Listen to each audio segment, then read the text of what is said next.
ain't have to die to meet the devil. Angels fell and landed in the ghetto. The earth was given to the hands of devils. Then we seen the rise of the devil. We fell for the lies of the devil. When we got high was the devil. I looked into the eyes of the devil. I ain't have to die to meet the devil. I remember I was only 13 when I met the demon. Gave me a deuce and a bundle of cocaine. Told me to sell to my people, make sure you keep him fiending. If any try to shoot you, make sure that you leave him leaking. He said, I'ma hold you down when problems pop up. how you got me moving this dope? Want me in lockup? He said, Don't you want the Benz vertible with the top cut? Yeah. Stop bitching, get in that kitchen, let it rock up. Bitches love the dope boy, especially when it's wop up. I know you know who Ron. the plug from by the block up? I'll tell you a little secret, make sure that you keep your mouth shut. Ron got a Lexus, crib in Philly and Texas. Trips to the Bahamas, just got a whip for his mama. He fucking up them commas, be honest, he seeing decent dope. I hear you, but I just seen Ron about a week ago. In fact, he ain't looking too good. His knees is kinda slow. I asked him why the struggle. He got stuck up for his bundle, but them 6 hollow tips in his legs what made him crumble. Bitch, he got a house and mama is living good. Said the feds took it all. He right back in the hood. I see you try to play me. You gave us crack in the 80s. Made us abort our babies and making hoes out our ladies. I know you got me gravy, but Satan, you must be crazy. It's gonna take more than them cars when to amaze me. I seen niggas shoot for the stars, but being lazy. Never get their head at the clouds, so you don't faze me. I guarantee that you gon' regret it. Remember I said it. Nah, you could dead it. What you saying? I can't win? Nah, devil, nice try. So until we meet again, I ain't have to die to meet the devil. Angels fell and landed in the ghetto. The earth was given to the hands of devils. Then we seen the rise of the devil. We fell for the lies of the devil. When we got high was the devil. I looked into the eyes of the devil. I ain't have to die to meet the devil. I ain't religious or superstitious, but we've been getting fucked and put to the side like a mistress. Police patrolling why? Because prison became a business. They murder one of ours and they start talking about forgiveness. We think that it's alright because we got public assistance.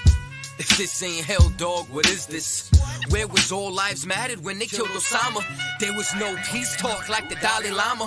Bush dropping bombs saying he gon' bring the drama. They got justice, man, they even caught the Boston bomber. But when we ride, they send the military and armor.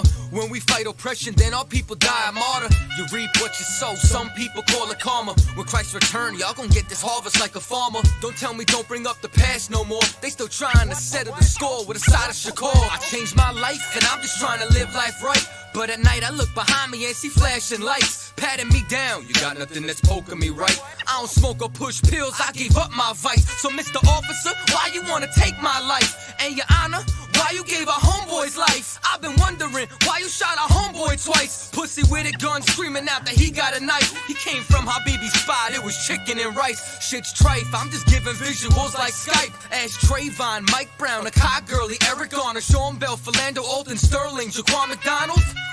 The white man is so devilish. Ask Hammurabi, he'll tell you who the devil is. The white man is so devilish. Ask Hammurabi, he'll tell you who the devil is. I ain't have to die to meet the devil. Angels fell and landed in the ghetto.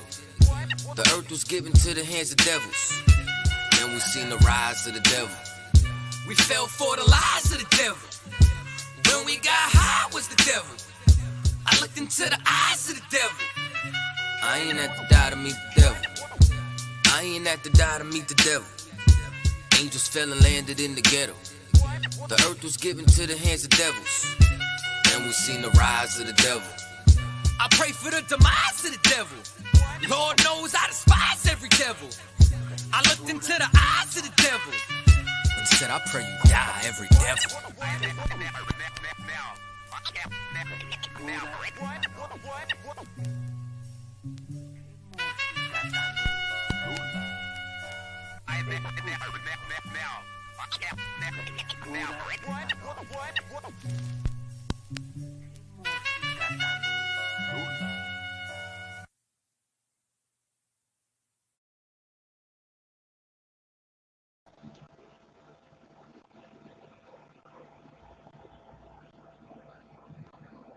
Testing 1 2, testing 1 2.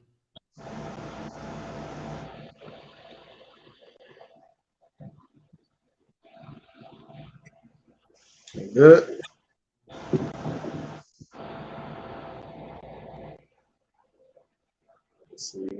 All right, so all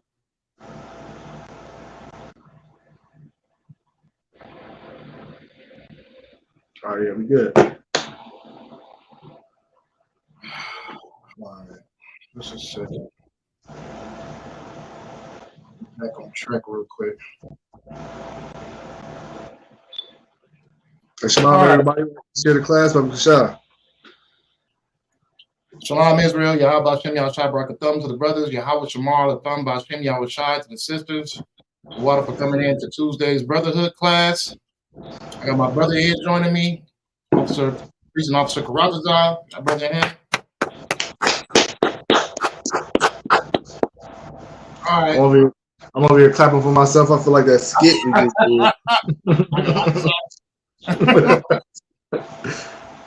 did.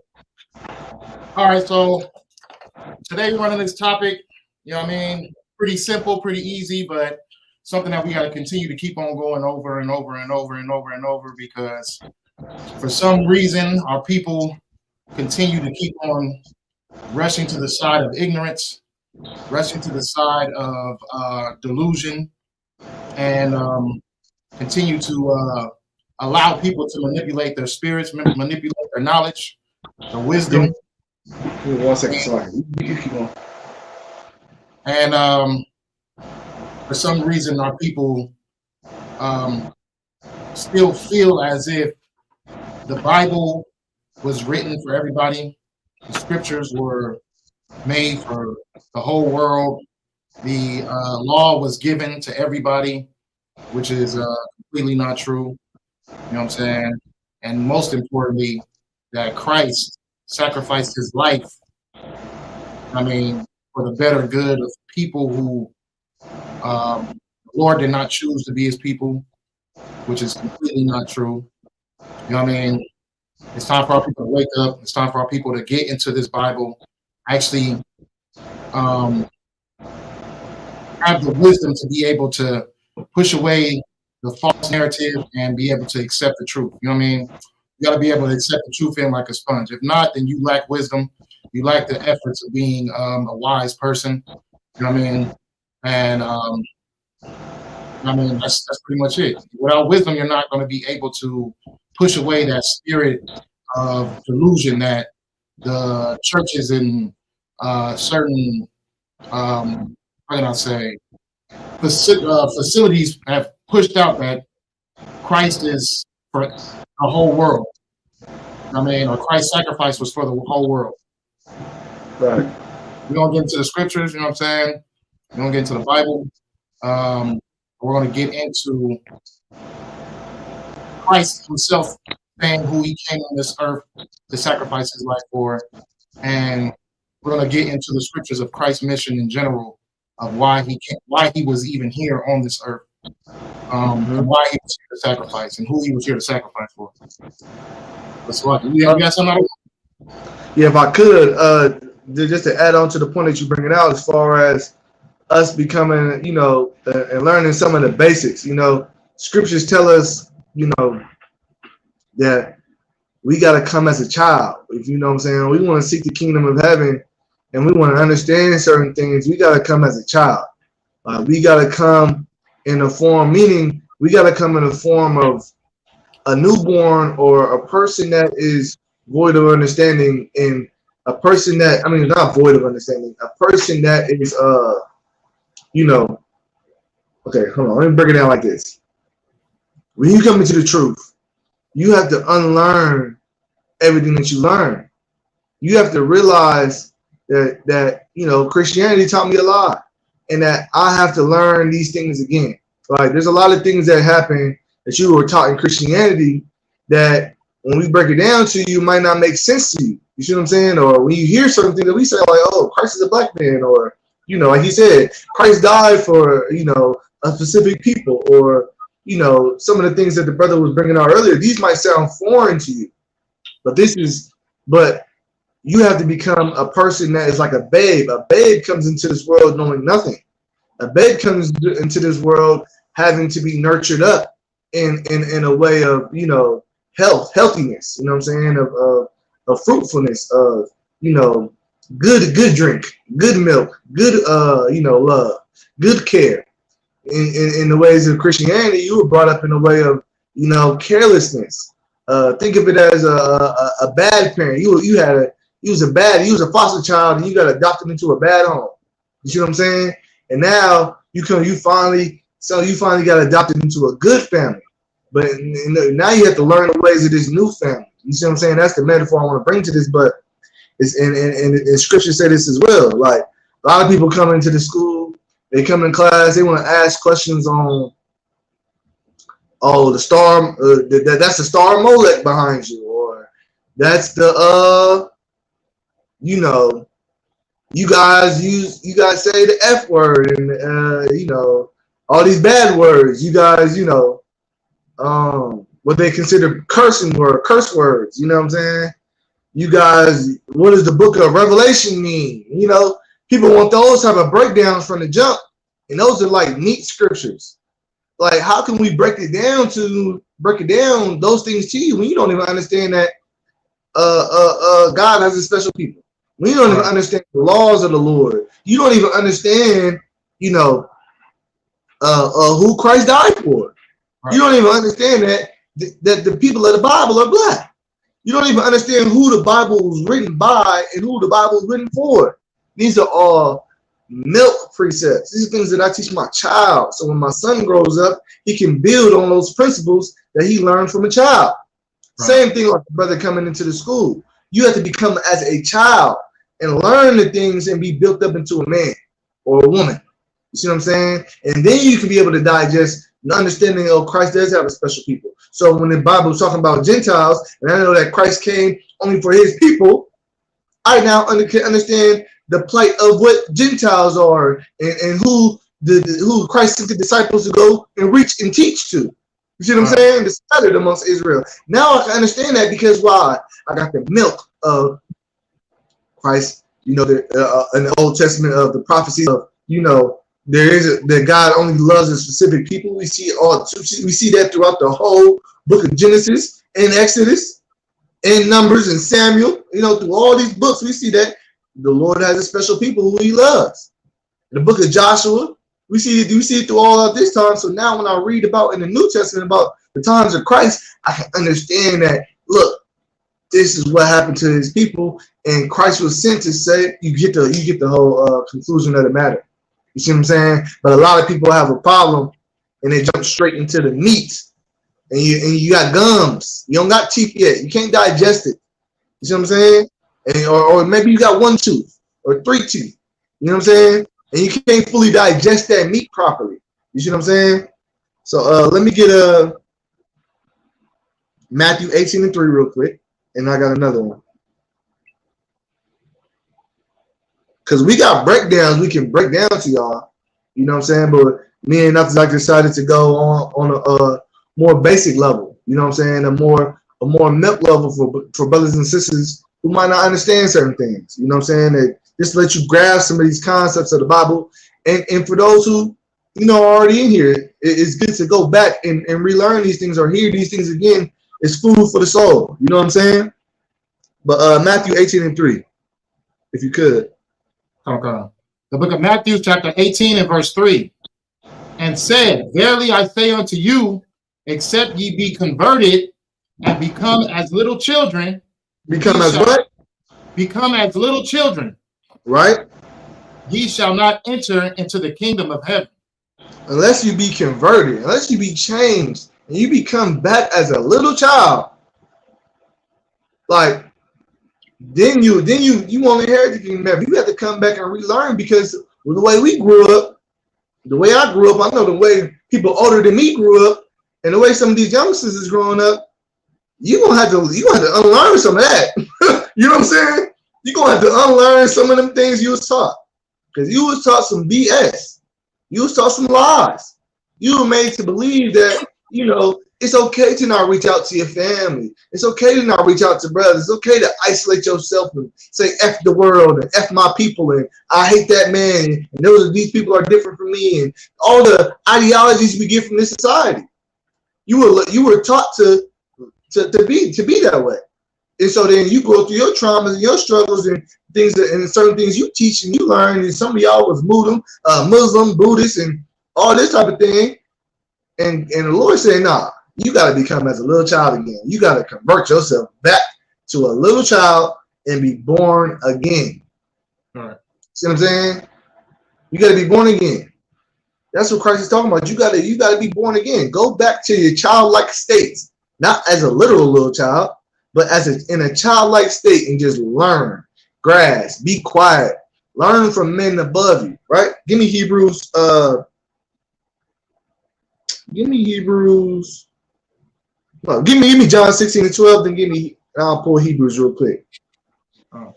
You know what I'm saying? Like, we got children. Like, okay, like our children, we raising in this truth, right? They're coming up in the truth, and they are, learning how to be right. They don't got to be converted. We're teaching them the right things and showing them the right things and keeping the high holy days and doing this, doing that. You see what I'm saying? We got to be like them. The Lord wants you to be raised up in righteousness. That's why he tells you to teach your children, preach this to the generations and generations and generations. That is a biblical thing. He wants you to be raised up in the truth, raised up in righteousness. Not just, I confessed with my mouth and now I'm saved, or I confessed with my mouth and now this is who I am. No, he wants action behind it. I need you to come back in. I want you to relearn everything. I want you to be raised up in it. I want you to grow and prosper so you can be able to teach somebody else. You see what I'm saying? Because I have things, the Lord got things he want to teach you, but he can't fully teach you and have you fully understand these things when you skip the milk. And now you're trying to eat, steaks and salmon. You see what I'm saying? And what's some good meat? Lamb. You can't even fully enjoy it because you don't even know what what's on it. You don't even know the seasonings I put. You can't even fully bite it. You don't know, how I cooked it. You don't know what it is. But as from a babe, and you get your nutrients, and you build up and you grow all your teeth. You know what I'm saying? You get your mind right now. You got all the what's it called, DHA from your mama's breast milk, and you done grew up, and now you're smart in this, and now you're ready for some. Yeah, I do want what mama got on her plate. That look good. I do want what dad got on his plate. That looks good. And they biting and you see it. Like anybody that has children, and you gave your child something off your plate, and they have, as they old enough to chew it, and actually 3-4 years old, they old enough to eat it. They like, this is good. I've been eating mac and cheese my whole damn life with milk and juice, but here is some barbecue chicken. You know what I'm saying? With green beans. And it's amazing. Lemon pepper chicken. It's amazing. Mama, I don't want that. I don't want mac and cheese. I don't want that box mac and cheese no more. I want what everybody else is eating in the house. Like, you open up their mind to it. But before that, you might try to give your children a plate of food like what you eating, and they be like, I don't want this. That's how it is for us coming into the truth. We have things there's things out there that you might not, for you to learn or for you to try, but you're not able to receive it because you have not learned the milk yet. You have not been nourished up to that point. You see what I'm saying? Give me this John 16:12. Brother Shah. The book of John, chapter 16 and verse 12. I have yet many things to say unto you, but ye cannot bear them now. The Lord said, I have yet many things to say unto you, but you cannot bear them now. Why? Because you are still a little child. You're still a baby, and you can't handle the meat yet. You understand? Now give me Hebrews 5:11. And then we can get into the topics. Like, I'm segueing a little bit too long now, but let's get Hebrews 5:11. The book of Hebrews, chapter 5 and verse 11. Of whom we have things to say. So read that again. Read that again. Of whom we have many things to say, and hard to be uttered, seeing ye are dull of hearing. Right. We have many things to say to you. We have many things to teach you, brother, sister. We can teach you. People trying to teach sisters how to stop being monsters, how to teach sisters to close their legs and be a righteous woman. Teach sisters how to get off, drugs. Teach brothers how to do the same. Teach people how to be righteous. You see what I'm saying? Teach brothers how to, teach them how to handle and deal with their wives. Teach you how to go out there and love your people. You can feed your people with food and with the word. You can be more caring and compassionate to one another and love your neighbor as yourself. We try to teach you many things, but you are dull of hearing. Right? Go ahead. Verse 12. For when for the time ye ought to be teachers, ye have need that one teach you again, which be the first principles of the oracles of God. For there's going to be time when you ought to be teaching. There's a time when you're going to need to teach. But in order to learn that, you're going to need to be taught again. You see what I'm saying? Starting with the oracles of God, starting with the mysteries of God, starting with the prophecies of the Lord. You see what I'm saying? Starting with his laws, his statutes, who the Lord came to love, that Christ is a man of color. You see what I'm saying? What Christ's name means. These are basic things that the world doesn't really know yet. Or they should now. You know what I'm saying? But a lot of our people don't know. Right? Keep going. And are become such as have need of milk. Right, you got to become you are one that has need of milk because you don't know nothing. Just as a child knows nothing, you are a person that knows nothing. But I have many things to teach you. So drink this milk up. You see what I'm saying? Drink it up. Drink it up fast. Learn it, study it, and love it. So I can get to the meat. So I can feed you the good stuff. You understand? That's what this is saying. I got a lot of things to tell you. We've been reading that in a couple of scriptures. You got a lot of things we want to teach you. We got to teach you about Revelation, brother. The 4 horsemen. I've been doing breakdowns on it. Y'all probably don't even understand what the hell he's talking about. And he's breaking it down for you. You know what I'm saying? But because you need the milk, you need the understanding. Classes like this are important. And get your notebooks out. Write these precepts down. Have them in your mind, because sometimes when you write it out, you learn it better. You remember it more. You see what I'm saying? These are things you must do if you want to truly learn. Wisdom, scripture also says wisdom comes about opportunity of leisure. Right? You sitting down, you watching this class, write this stuff down. This is your leisure time to learn something. You understand? Get this milk in you. So you can be able to eat, so you can be able to digest the real food. You understand? Keep going. Okay. And are become such as have need of milk and not of strong meat. You can't digest the strong meat yet. Go ahead. For everyone that useth milk is unskillful in the word of righteousness. For everyone that is right. So everyone that's just getting the milk right now, you're unskillful in the word of righteousness. This is why when a brother comes into the school and he's a young man, he's converting, he's back to that baby stage, you tell him you can't teach. Even when a brother becomes a trooper, we tell him you cannot teach because you're still you're still digesting the milk at this point. You understand? The milk is still being fed into you. You're learning how to be a man of God. You're learning how to teach scriptures. You're learning how to understand scriptures. Learning how to write down, build those notes that you're taking in the class. How you see the notes broken down and how you see your brother bringing them out. Everything that a brother is doing is teaching you how to be able to teach a class, show a class, break down this, cut that, and do this. You see what I'm saying? You're still at that trooper, young man stage, or young man trooper stage is the stage of milk. You see what I'm saying? Even sometimes at the officer 50 stage, you still digesting, you barely getting weaned off. You see what I'm saying? For some brothers, right? But for those that are on the milk, you're unskillful in the word. That's why we tell you cannot teach.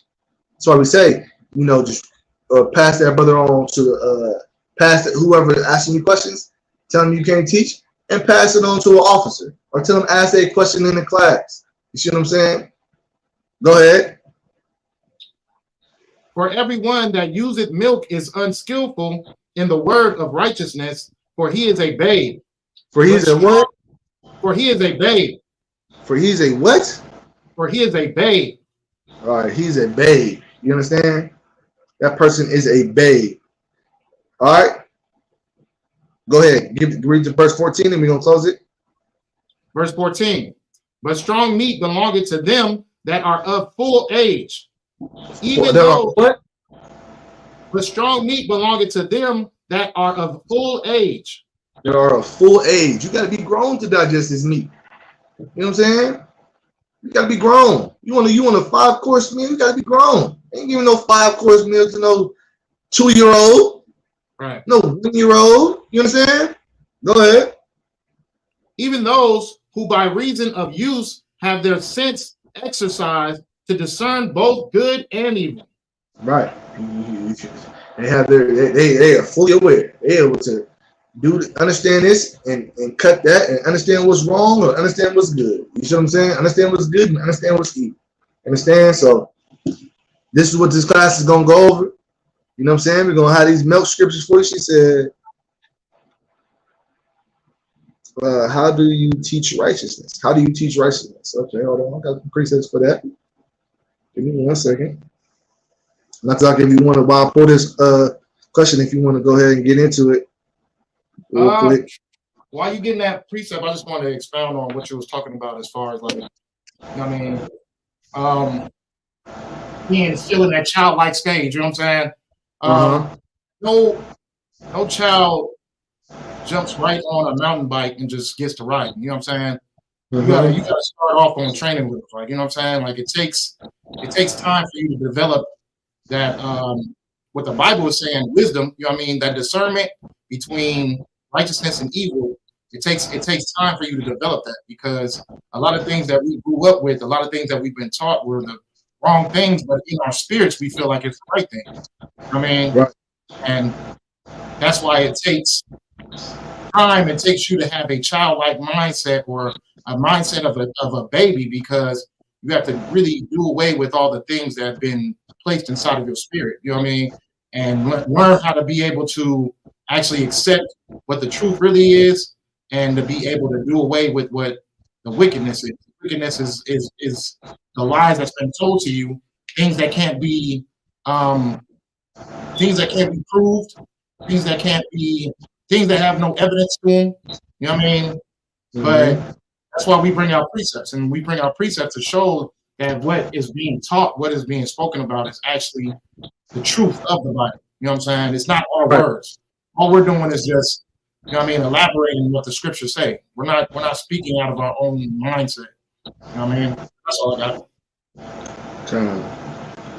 Give me 1 second. Hold on. I'm trying to pull this one I just seen that's perfect for the sister's question. Teaching righteousness?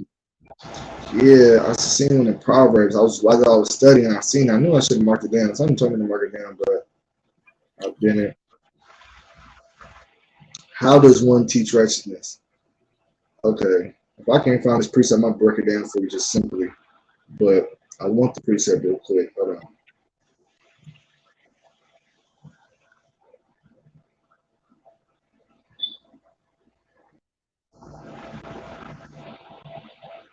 You just kind of went over in Hebrews 5 and 11, 5 and 12. How does one teach righteousness? You teach it because you've been taught it. And you be taught about men that are ordained from the Lord, men who the Lord has chosen to lead you. But give me 1 second. I'm trying to find this precept for you.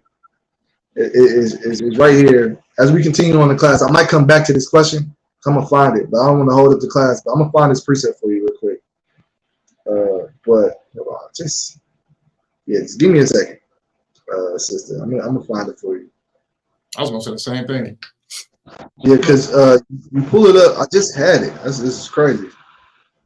Bible, how does one teach righteousness? Hold on. It's right here. Is it in Timothy? Let me hear it. I had one in Proverbs earlier though. Let me hear what you're talking. What you got right here? It might jog my memory. I was just gonna go by keeping silent. Oh, women keeping silent? Not just women. There's another precept. I think it's in Timothy, but I'm not sure. But just in general, you got to be able to, in order to teach. How do you teach righteousness? Okay. Let's get it. Let's see. Let me go here real quick. Proverbs, I think it's 1 and 7. Let's start right here.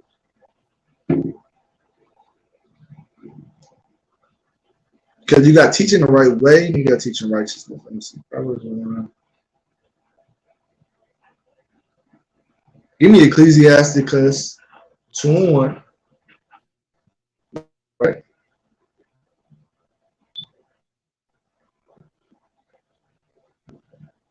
You teach righteousness by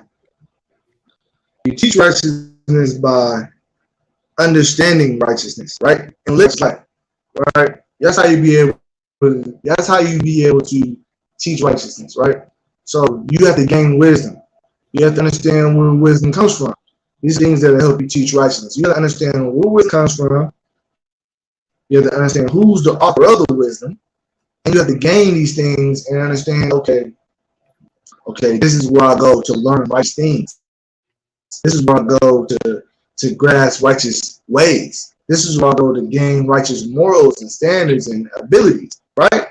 This is how I get ultimately the Spirit of the Lord on me to be able to be righteous. Because you can't be righteous, living in the ways of America. You can't be righteous living the ways of what you want to do. Because in the book of Proverbs, chapter 5, verse 3, it says, trust in the Lord with all our heart and lean not into our own understanding. You know what I'm saying? Scripture also say, there's a way which seemeth right unto man, but the end thereof is death.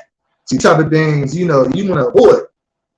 Because leaning into your own understanding is just your own understanding. The book of Isaiah, chapter 55, and verse 8 also tells us, that, the reason why we shouldn't lean into our own understanding, because the reason why we shouldn't, it's like not Isaiah 55, I'm not repeating a whole nother precept. The reason why we shouldn't lead them to our own understanding is because the ways are unto death. Now, a lot of us tend to try to think like the Lord, think like the Most High, and try to understand His ways. But His thoughts aren't our thoughts. His ways aren't our ways. That's in the book of Isaiah 55 and 8. It's like, nah. You know what I'm saying? Just say, Lord, He's far. His ways and His thoughts are far from us. He gave us a way that is pleasing unto Him, which is considered righteous. You see what I'm saying? And we're going to start with what the precept about right now? So Ecclesiasticus 2 and what else? 2 and 1. 2 and 1. So, but I'm going to read this precept real quick. The book of Proverbs, chapter 1, verse 7. The fear of the Lord is the beginning of knowledge, but fools despise wisdom and instruction. Right? So to start understanding the beginning of wisdom and righteousness, you got to understand that there's a higher power that's above you, that creates you, that makes this whole world, the land, the sea, the skies, the ocean, and everything that you see. It's the Lord that did, right? And you have to fear that power. You have to understand that power is far greater than anything that you are and that you can do, that you have control of. You understand? And that should be a fear factor in your life. Because if I defy that power, you know what I'm saying? I know that my life is in danger. Not just this physical life, but my spiritual life. Because He gave me both my physical and my spiritual life. That's a fearful thing. You see what I'm saying? And with that fear, you know what? I'm going to be obedient. I understand that I really am nothing in this life and that I should submit myself to this power. Right? That's the beginning of wisdom. That's the beginning of knowledge. That's the beginning of trying to live a righteous life, is understanding that there is a power far greater than me, and I come from that power, and I must serve that power. You understand? That's the beginning. Right? So let's go to Ecclesiasticus 2:1 in the Apocrypha. The book of Ecclesiasticus, chapter 2 and verse 1. My son, if thou come to serve the Lord, prepare thy soul for temptation. No, try 1 and 1. Try 1 and 1.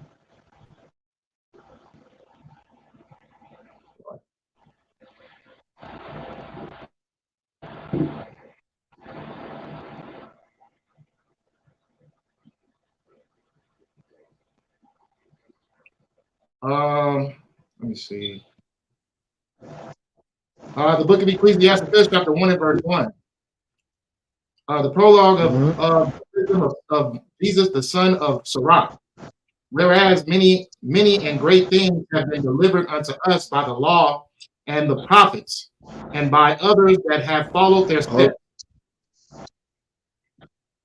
For the wicked thing, it should be All, What are you looking for?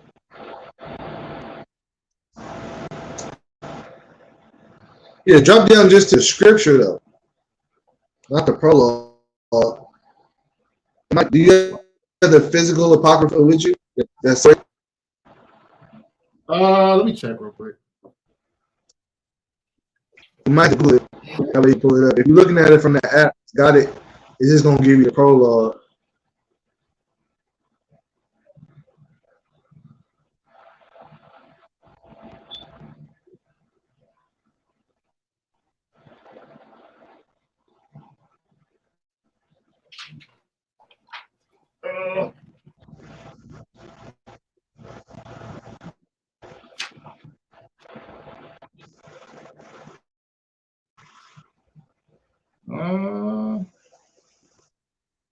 Okay. The book of Ecclesiastes, chapter 1 and verse 1. All wisdom cometh from the Lord and is with him forever. Who can number the sand of the sea and the drops of the rain? If you want to be, hold on. If you can you hear me? So if you want to be wise, if you want to be understanding, if you want to live, I'm running out. Oh, you good? You good? Can you hear me? Nah, yeah, you good. Okay, Salakia. If you want to be a person, if you want to be a person that lives a righteous life, you have to be a wise person. That's the point of what I'm talking about, right? You want to be a wise person. That's how you live a righteous life. You can't be a fool and live righteously, because the fools make mistakes. A righteous person lives righteously. They do the right things. Now, I'm trying to show you what the right things are. The right things are serving the Lord. That's how one lives a righteous life. To be able to teach righteousness, you have to live righteous. You see what I'm saying? So in order to be able to, you want to be able to teach somebody righteous things, you can't just teach things. I mean, you teach them good. I taught my son how to ride a bike. I taught my son, to keep good credit. I taught my son, that working out is good for him. I taught my son some good things, but did I teach my son righteous things? Now, righteous things is on a whole different level. Righteous things come from the Lord. You see what I'm saying? That's his law, statutes, and commandments. That's his holy days. That's his wisdom. You see what I'm saying? These are the things that are righteous. So in order to teach righteous things, you got to understand, you got to gain the wisdom of righteousness. And wisdom of righteousness is coming from the Lord. You see what I'm saying? So read that precept one more time, right?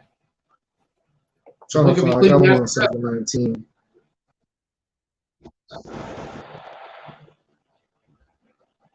Good. But The book of Ecclesiastes, chapter 1 and verse 1. All wisdom cometh from the Lord and is with him forever. Who can number the sand of the sea and the drops of the rain and the days of eternity? Who can find out the height of heaven and the breadth of the earth and the deep and wisdom? Wisdom has been created before all things, understanding of prudence from everlasting. Want to keep going? No, you can stop. You can drop that. All right.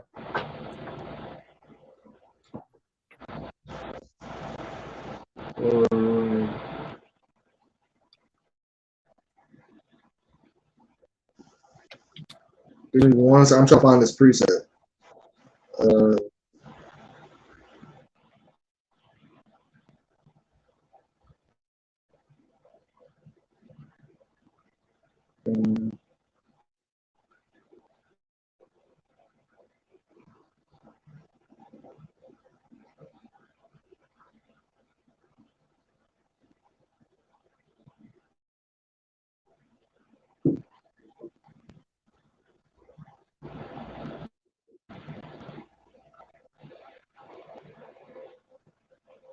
Give me 1 second, John. 1 second.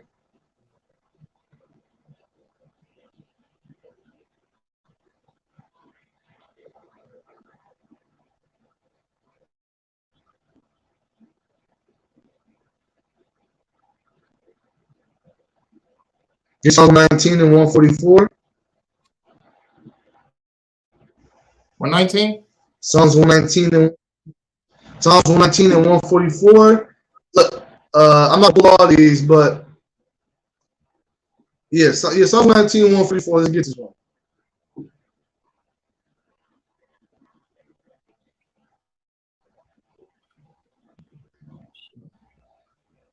The book of Psalms, chapter 119 and verse 44. The righteousness of thy testimonies is everlasting. Okay. So it's my fault. The righteousness of thy testimonies is everlasting. Give me understanding, and I shall live. You go. All right, now drop down to verse 172. Yep, no, 172. Verse 172. My tongue shall speak of thy word, for all thy commandments are righteousness. Right. So all thy commandments are righteousness. The righteousness of thy testimonies, the righteousness is everlasting. Give me understanding, and I shall live. 144. 172. My tongue shall speak of thy word, for all thy commandments are righteousness. You see what I'm saying? So you want to learn how to live a righteous life, or teach a righteous life, you have to live a righteous life.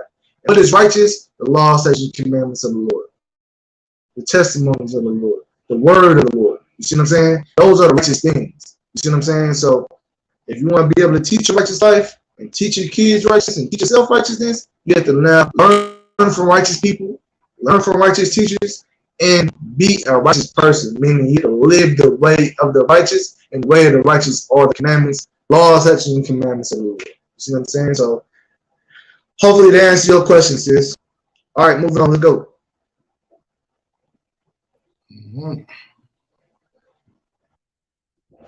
What are we going to do now? We can get into the topic, if you could. Let me put this phone on the charger real quick before it dies on me. It's locked.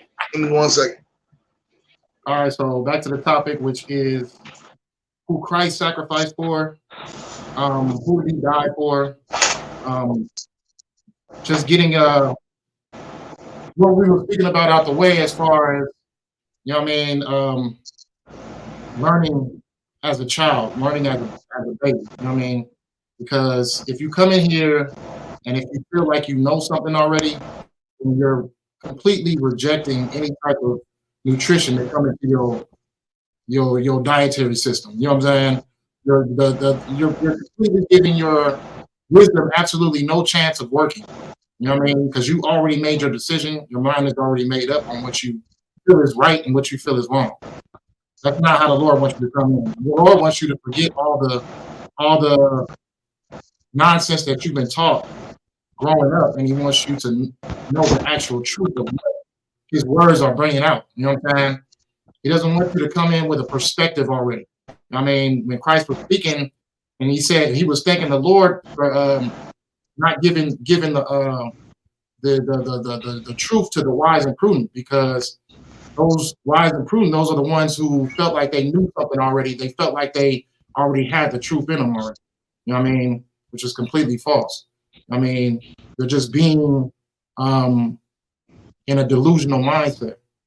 And if you continue to accept that delusional mindset, you're not going to be able to accept what actual truth is. Like I said before, you know what I mean, we just going straight out the scripture. We're not going out of our own perspective.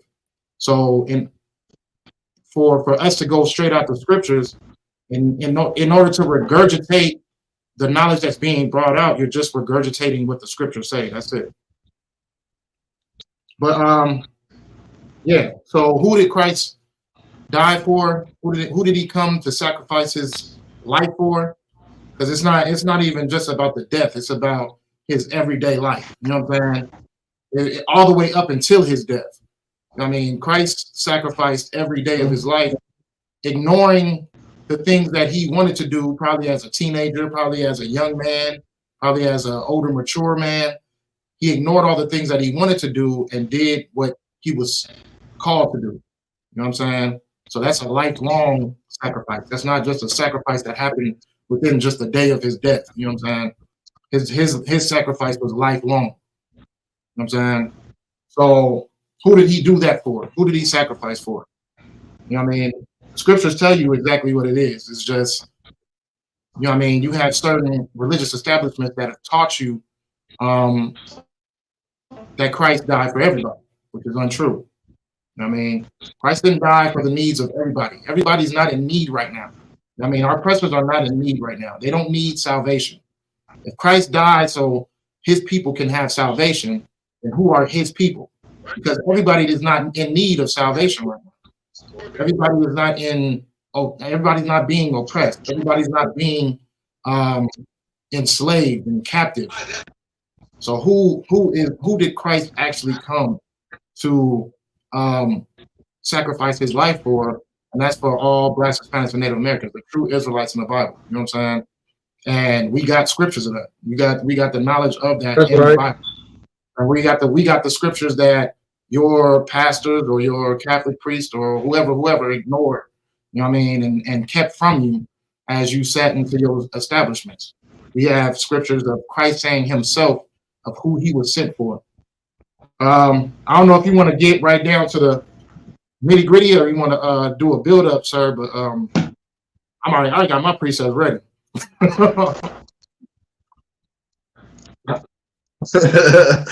Shoot, I'll go off how you go. You know what I'm saying? We can start off with the Matthew 1:1. You know? Matthew 1:1? So like it. Yeah, if you could. I know my internet. Yeah, it's a short lag. Like it's not.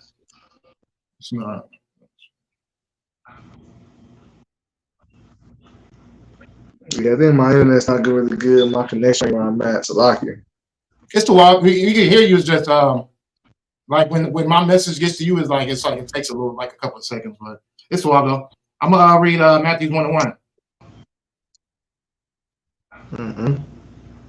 The book of Matthew, chapter 1:1, the book of the generation of Jesus Christ, the son of David, the son of Abraham. Mm-hmm. Abraham begat Isaac, mm-hmm. and Isaac begat Jacob, and Jacob begat Judas, mm-hmm. and Judas begat Phares. You want me to go all the way down, or you want me to? All right, so on and so forth. Yeah, you skip down that. Now, you know, this is the book of the generations. When you read the book of Matthew, you open up the book of the generations of Christ. And it's about to give you Christ's lineage all the way down until when Christ was born. You see what I'm saying? And so you're about to get to his lineage and you're about to understand that, hey, these people from this tribe, you know, is who Christ comes from. And we know that this tribe is related to this tribe, and that tribe is related to that tribe, and this tribe is related to that tribe. All you get to all these 12 tribes are connected. Right? So we understanding that, learning about, you know, who the 12 tribes are, getting that milk from Genesis, understanding who the 12 tribes are, that the Lord declared them as special people, and all that Moses did, all that the Lord did through Moses in the land of Egypt. We understand these things all the way up until this point where we're at in Matthew. You understand they're giving you Christ's lineage, just telling you who he came from. Now let's get 21. Verse 21. And she shall bring forth a son, and thou shalt call his name Jesus, mm-hmm. for he shall save his people from their sin.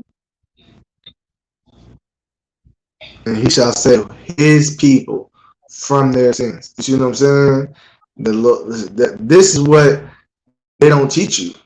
They try to teach you, you know, Christ came and he loved everybody, and you know, Christ's mission was for the whole world and all this type of stuff. When the Bible, does the Bible contradict itself? Not to Zach? Wow. Or is the world just ignorant to the breakdown? You know what I'm saying? I think y'all just ignorant to the breakdown because y'all trying to chew off some meat and y'all don't understand the milk. Christ was born to save his people from their sins, and that was prophesied to his mother and father when he was born. You understand?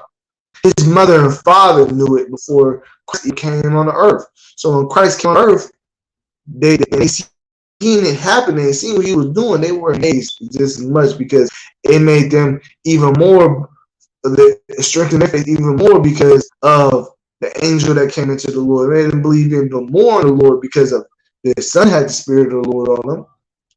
You know what I'm saying? And then they were told that this is what will happen. You know what I'm saying? And Christ did exactly that. He came to save his people. This is something that your Christian pastor don't teach you. This is something that, you might not have heard, you might not have learned. And through the ISBK and the Commander Junior Honda, we're going to teach you the truth according to the Bible. You know what I'm saying?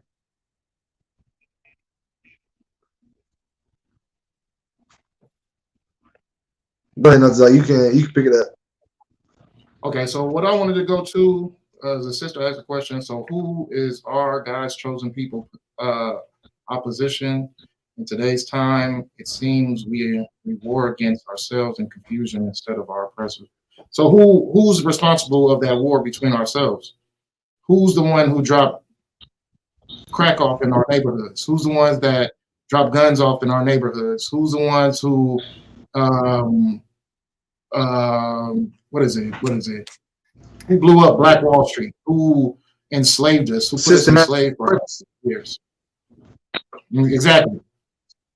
Who's still to this day is still oppressing us? You know what I mean?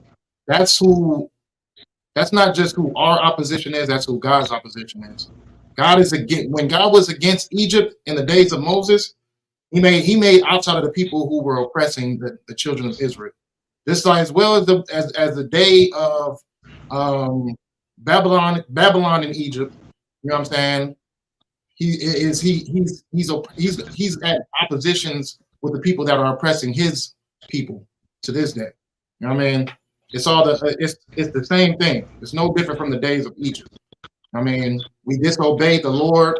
The Lord allowed us to be in the hands and under the feet of our oppressors because we wanted to follow our oppressors. We wanted to celebrate their holidays. We wanted to eat the food that they eat.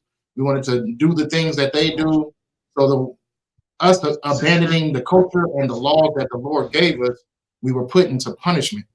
And the punishment was that we would be under the rulership of the ones who actually hate us. You know what I mean?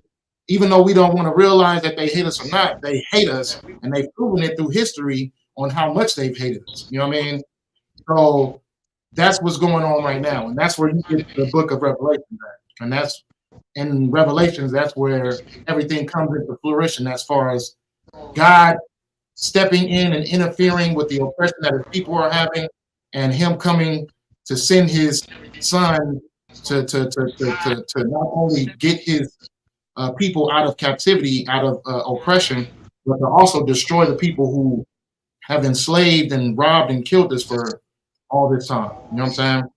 So it all coincides with the Bible. You know what I mean?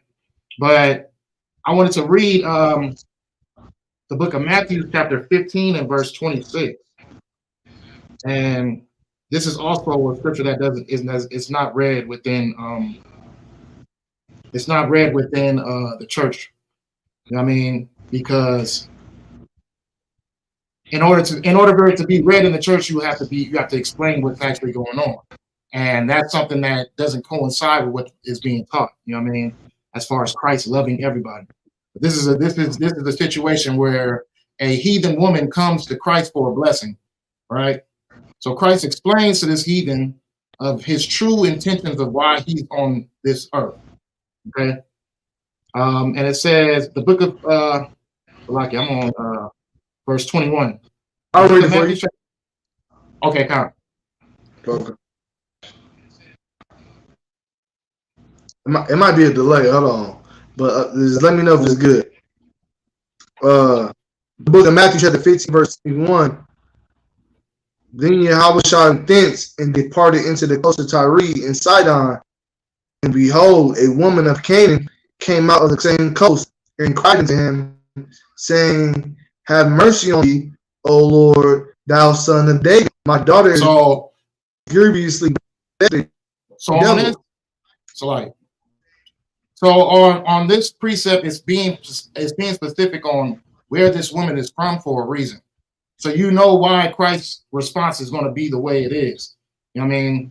It says the woman from Canaan came out. You know what I mean? But she's coming to Christ for a reason, and this is how he replies to her to let her know why what she's asking to him is strange. You let on. But he answered her not a word. And his disciples came and besought him, saying, Send her away, for she cried after us. Verse 24. But he answered and said, I am not sent but unto the lost sheep of the house of Israel. Read that one more time, Mama. And then she came and worshiped.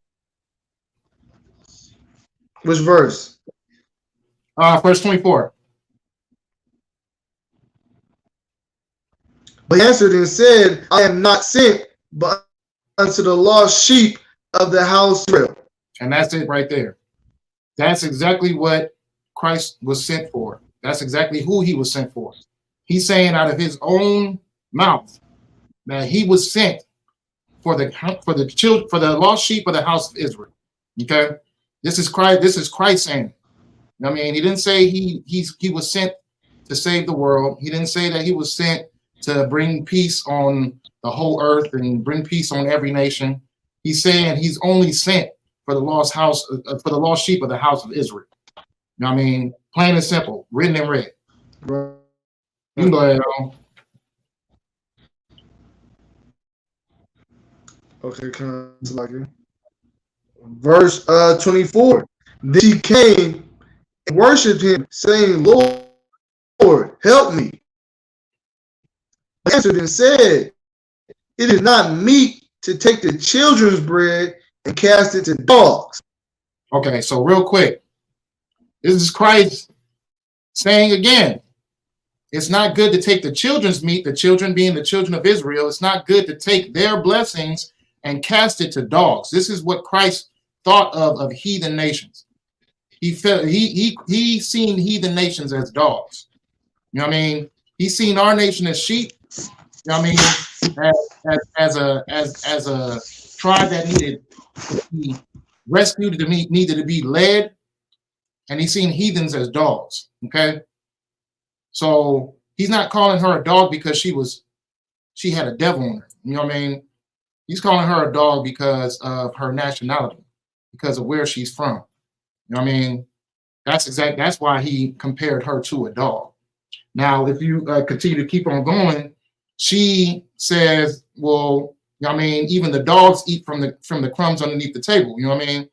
So her comparing herself to a dog, agreeing of her position in the presence of a nation that's more royal than her, Christ gave her exactly what she was asking for. He didn't give it to her because he was there for all nations and he's come to save all nations and he was here to bless all nations. He gave her what she was asking for because she humbled herself. She put herself in her place in the position that he's seen her, which was, what did he say, a dog. And he gave her exactly the blessing that she asked for. You know what I'm saying? But it wasn't because he was sent for everybody. It was only because she humbled herself. You know what I mean? She humbled herself, which is why, you know what I mean? I can't say that, but who knows where our oppressors would be if they humbled themselves and they gave the nation of Israel exactly what was taken from them, exactly what was stolen from us. You know what I mean? Exactly what was beat out of us. You know what I'm saying? The abuse that we face. Who knows what would have happened? What would happen if our oppressors were to give the things that we've lost, the things that were stolen from us back? But the things that they can't give back is the blood that they took. You know what I mean? They treated us so cruel. They I can't say the word, but they unalived us in such a mass number that the Lord is only seeking vengeance through the sword that they bestowed upon us. You know what I mean? So he's going to get that vengeance as well. You know what I mean? It's written through all out the scriptures. The day of the Lord is at hand.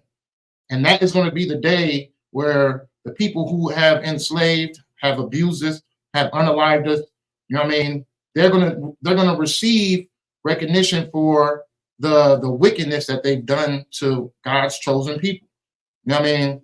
You've taken a possession of the Lord's, you stole it and you abused it, and you know what I mean, you treated it in such a disrespectful manner that the only way to be able to give that energy back is by the same destruction that was given to us. You know what I'm saying? That's what the Bible is about. That's what Christ came for. That's what he sacrificed himself for. He came to give payback. Yep, right there you go, sis. He came to give payback to the dogs. You know what I'm saying? He came to give the same thing he did to the Egyptians. You know what I'm saying? You want me to add you, Monster? If you could, Bubba Shaw. You are sideways right now. It's always. So yeah, that's what the Bible is really all about. You know what I mean? And for people to make it seem as if Christ is coming back to sing kumbaya, to give out presents, and you know what I mean, for everybody to sing and praise, is everything but what the Bible has said. Christ has not come to send peace. He's came to bring a sword to this place for the destruction that is given to his people. You know what I'm saying? And he's coming for that payback. But let me see. I don't know if Ottawa had some precepts that he wanted to read out, but I think he's having some technical difficulties. I'll talk for about 2 more minutes, see if he's able to come back in. But if he's not able to come back in, then we're gonna wrap this up. But yeah, so Christ made it well known throughout the scriptures. This is not the only scripture where he makes it well known of who he came to sacrifice his life for. You know what I mean? He said, I'm sent for the lost sheep of the house of Israel. And for someone to try to manipulate the scriptures and make it seem as if everybody is capable of being saved is it's what's the word I'm looking for? When you love your abuser, when you have sympathy for your abuser. I don't know, I forgot what the word is. Sheesh. I didn't forget the word. It's on the tip of my tongue. I'm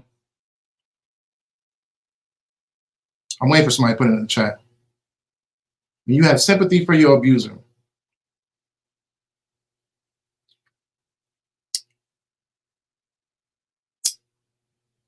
All right, well, it's not there. But anywho, I'll think of the word. I know when, as soon as I exit this, I'm about to know exactly what the word I'm looking for. Hold on just a second. I think Corrada's not coming back.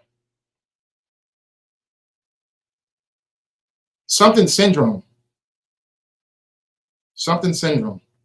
You know what I'm talking about, other one? Stockholm syndrome. Oh, there we go. Thank you. The water. All right, right on time. All right. Well, yeah. So yeah, that's a big form of Stockholm syndrome that make it seem as if everybody's. First of all, they took in so much away from us already. They took in our lives. They took in our riches. They took in our culture. They took in our identity. They took in everything. And then they've also taken our Savior, and they also took in our God, and they manipulated the scriptures into making him into an oppressor, a dog, and changing the image of him, changing the image of God, changing the actual prophecies and scripture, and manipulating them. And he's gonna have to pay for that. Yeah, Definitely pay for that. But you got something else, Oh shoot, I remember the sister had asked a question. I mean, maybe she don't know about the scripture, but get Deuteronomy 7:3. So get that milk precept real quick to show that who who these people of the Bible that we're talking about, and how the Lord views them. You know what I'm saying? And why the Lord decided to send.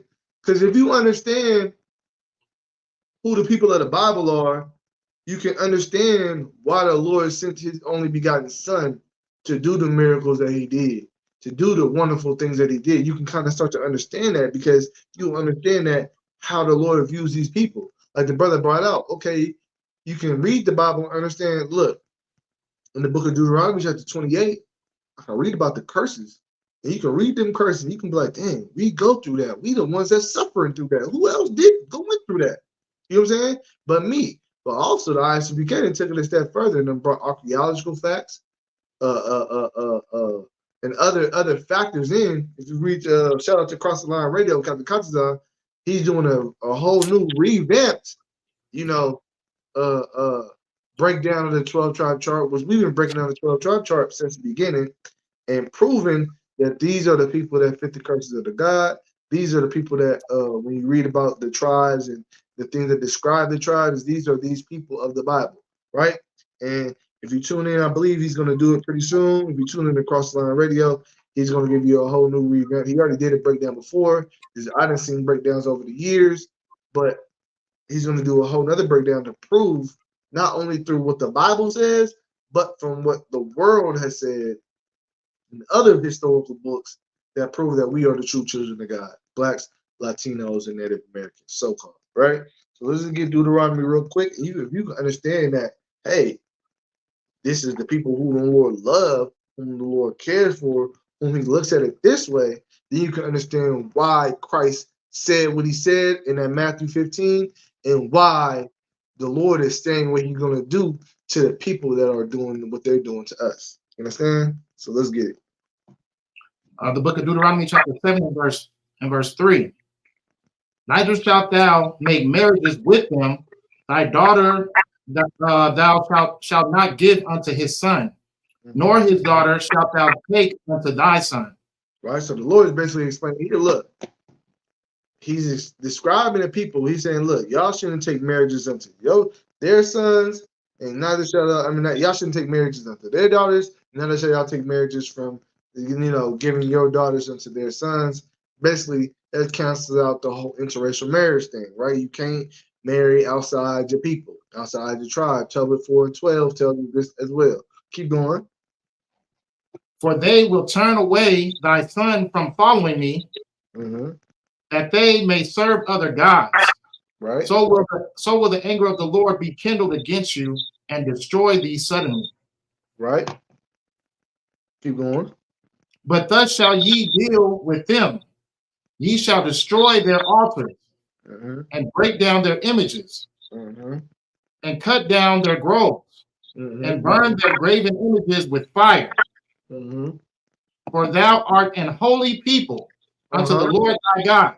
So how do we cut are we going to physically go into the Christian church and cut down their images and burn them and destroy their property? No, we're not. But how do we do that? I need somebody online to answer. Maybe one of the troopers, maybe the sister might get it.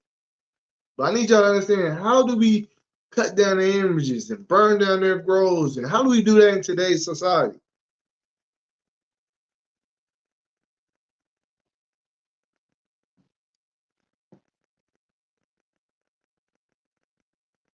Just real quick. Somebody got the answer, type it in the chat as fast as you can so we can keep pushing. Oh, dang, it's 9-0. Okay, yeah, Salaki. Have to wrap this up real soon. All right, just for time's sake, I'm going to give it to y'all. We do that by prophesying against it. We do that by telling you their wickedness, by exposing what they're trying to hide. We do that by, showing you the truth. That's how we do that in today's society. Yeah, the sister said expose the truth. You know what I'm saying? That's how we do that type of thing. You see what I'm saying? But keep going. Why do we do that type of thing? Why don't we make marriages with them? Why don't we, serve their gods? why is the Lord telling us all this? Go ahead. Verse 6. For thou art an holy people unto the Lord thy God. The Lord thy God hath chosen thee to be a special people unto himself. Right. The Lord said you are a holy people. Holy in the Bible means set apart. You are a set apart people. And the Lord said, I didn't chosen you. I didn't set this people apart to be special unto me. That's why you can't be like these other nations. That's why you can't eat like these other nations. That's why you can't live like these other nations. That's why you can't do what these other nations do. You understand? Because you are special to me. And I gave you a way that is pleasing unto me. I gave you laws and a way to live on this earth. I created the earth. First of all, the Lord created the earth. And he said, look, to this people, I love them. Just like, you know, you got a favorite outfit in the closet. I hate to compare us to an outfit, but you got a favorite pair of shoes or a favorite this, and you like, I'm going to keep this stuff clean. This is my favorite thing. And, you know, it's dear to me. It has value to me, better than all the other stuff in the closet that I might have. But this one is special to me. It's kind of, if you kind of get my drift, it's kind of how the Lord is looking at us as a people. This is my first special people. And so for my special people, my favorite, I'm going to give them, you know, what I want them to do, how I want them to live. The other ones, I really don't care what they do. They do what they do. They're going, if they act out, I'll correct them here and check them there and do this there. But for this people, I want something special for them. You see what I'm saying? Go ahead. Okay. Above all people that are upon the face of the earth. He said he wants these people of what? Above all people that are upon the face of the earth. The Lord said, I want this special people above all people that are upon the face of the earth. And what makes us above all people upon the face of the earth? The law, statutes, and commandments of the Most High. Living his way. The things that he made special unto us, we do. The things that he made valuable unto us, we do. That's what makes us special. That's what makes us above all people. So understanding that, we go fast forward back to Christ, and Christ coming back to say, you know what? Why am I going to heal your daughter? You got to think, Christ is a Judite. He's a Negro. You understand?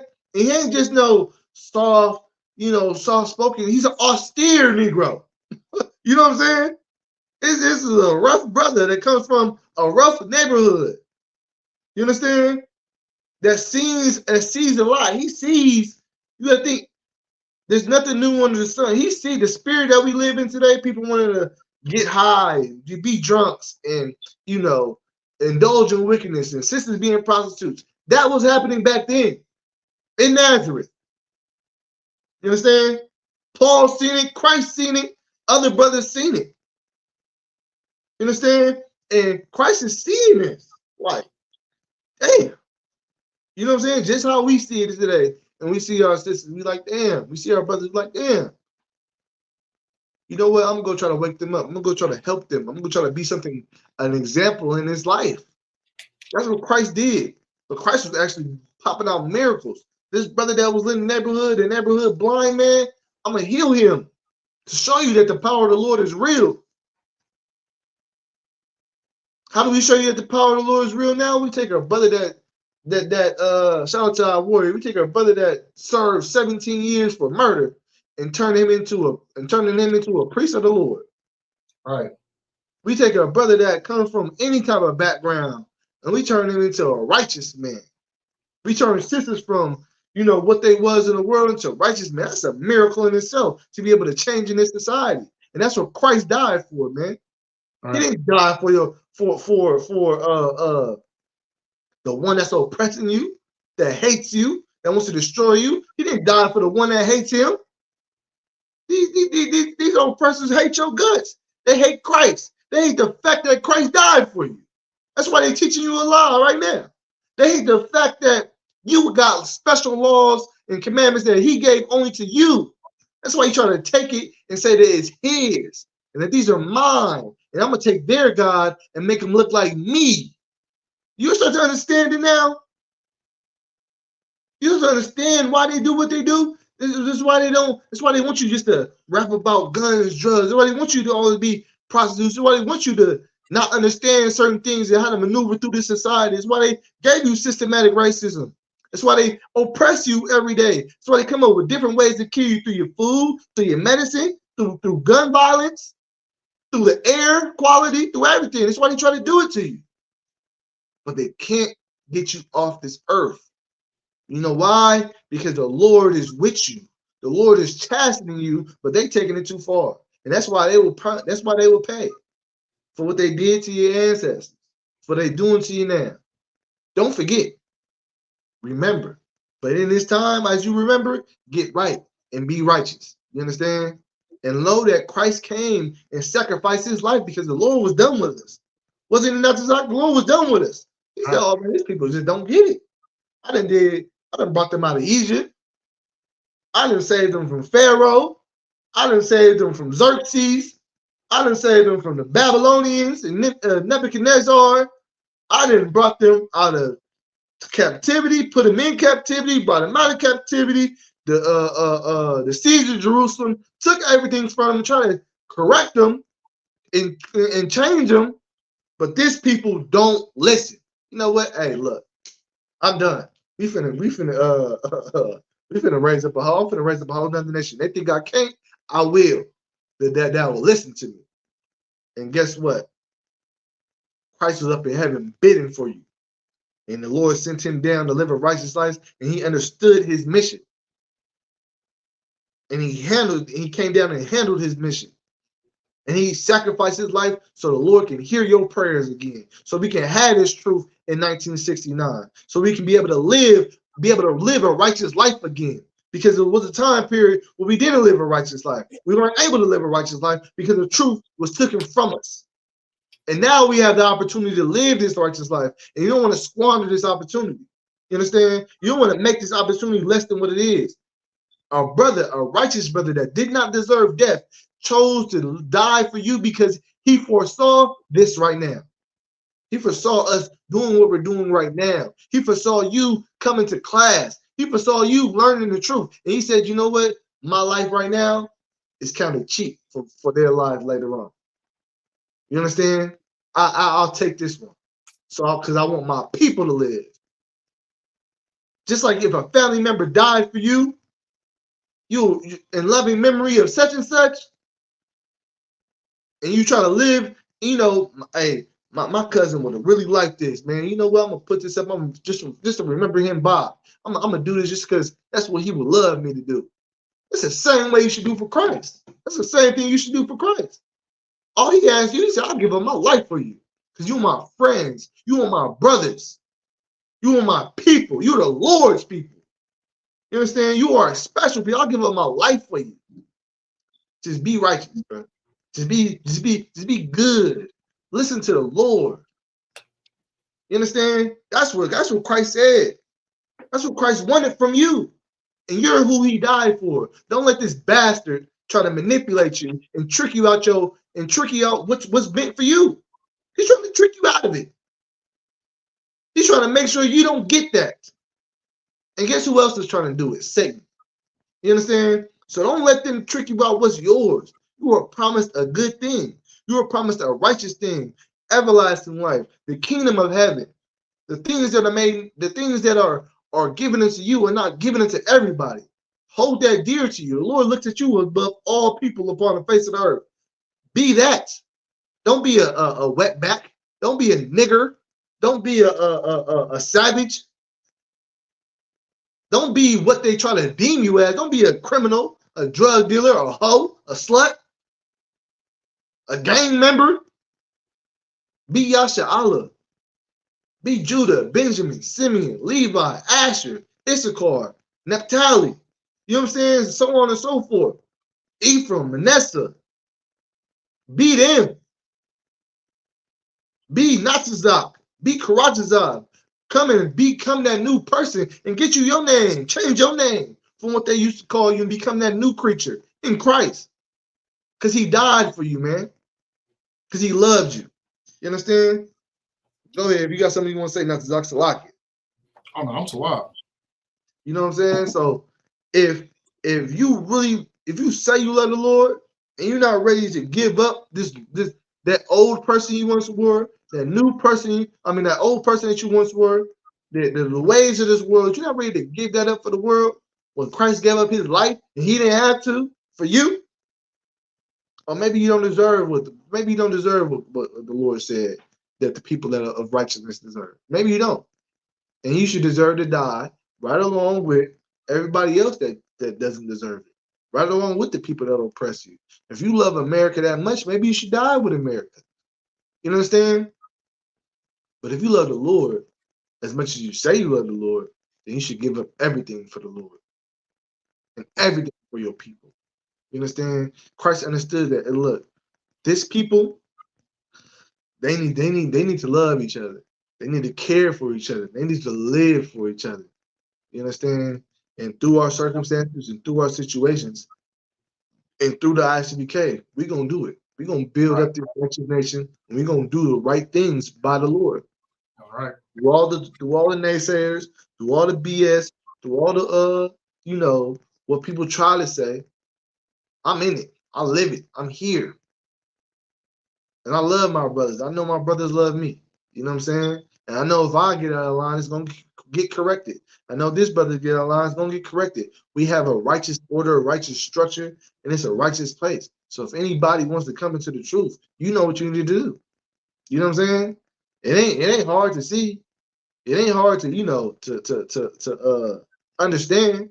The Lord set this school up. And there's a man up. Do we know why the Lord picked Commander Junior? No, off the top of your dome, you might not know why the Lord picked Commander Junior. That's not for you to understand. But you can see, if you in here, you can see, I see why the Lord picked Commander Junior. That's a brother that doesn't fold. That's a brother that doesn't bend. That's a brother that loves his people. That's a brother that emulates Christ in the flesh. I see why. I don't have to know God did this for this particular reason. All I know is the Lord picked that brother to lead the nation of Israel. You see what I'm saying? It was handed down to him. Right. That's what the Lord chose. And I see, and through his actions, through his fruits, through what he teaches, I can see, I can get it. I can understand it why he chose him to lead us. You understand? And that's good enough for me. You understand? And with that, I ain't got nothing else to say. If you want to close it out, let's get it. All right. Appreciate y'all for tuning in. Appreciate y'all in the chat. You know what I mean? The water for all y'all. Investing y'all time and investing y'all input. We're going to close it out. Water for tuning in. Tuesday Brotherhood class. I'm going to say Shalom, Yahweh Shem Yahshua Barakathum to the brothers. Yahweh Shemal Yahweh Shem Yahshua to the sisters. Mm-hmm. We out. Shalom on Christ.